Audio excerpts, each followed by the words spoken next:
Mga April 2021. She was way ahead talaga naman. Alam naman natin, walk over yon kung tumakbo siya noon. Kayo ang lumapit sa kanya.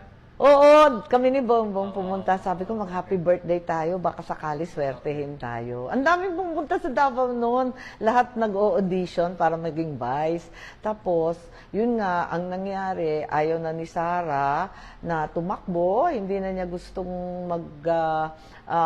president o vice president man. Sabi niya, hindi bale na, dito na ako sa Davao. Walang gulo. Ako magme-mayor. End of story. Ayoko na dyan, magulo. And nung nangyari yun, sinabi ko sa kanya, huwag ka naman ganyan. Lahat umasa sa'yo. Huwag kang paasa. Huwag kang ganyan. Mag-vice president ka kaya. Ayun, sabi niya, tumakbo na kayo. Ganyan. Kayo na tumakbo dyan.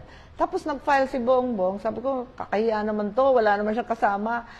Samahan mo na lang. Ayun. Tapos after a while, na-convince din.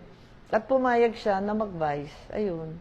Kaya nga nalulungkot ako ngayon dahil may hidwaan na at yun, nag-resign na sa kabinete.